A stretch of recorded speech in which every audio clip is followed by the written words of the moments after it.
I'm Mariefiebach of feedyourfamilytonight.com, and today we are making curry turkey meatballs. I love to make these in a big batch and keep them in the freezer for my kids for quick snacks, but they're really good for dinner, especially with a little tzatziki sauce. Toss them in a fajita. They are delicious. And it starts with 1 pound of ground turkey. And to that, we're going to add a half a cup of panko breadcrumbs.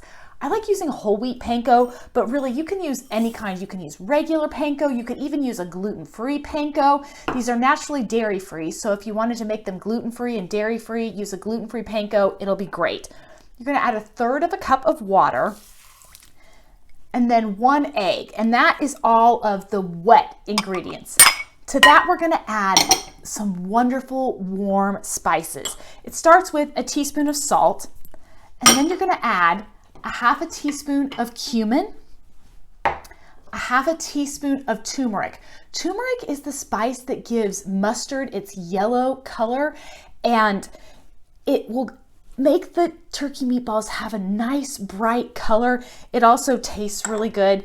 And then a half a teaspoon of sweet curry and a 1/4 teaspoon of cayenne pepper. If you have kids that don't like things spicy, you might just put in just a pinch of cayenne or omit it altogether.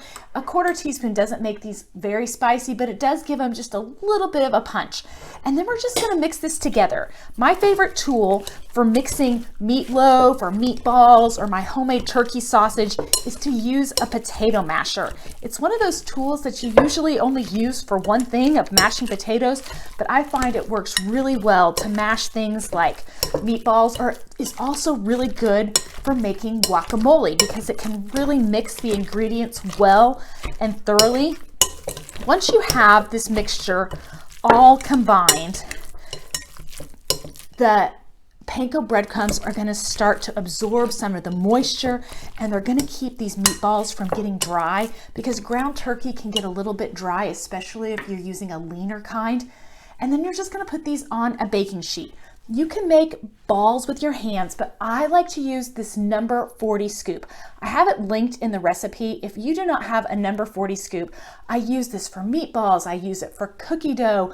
I use it for so many things. It's just a handy kitchen tool.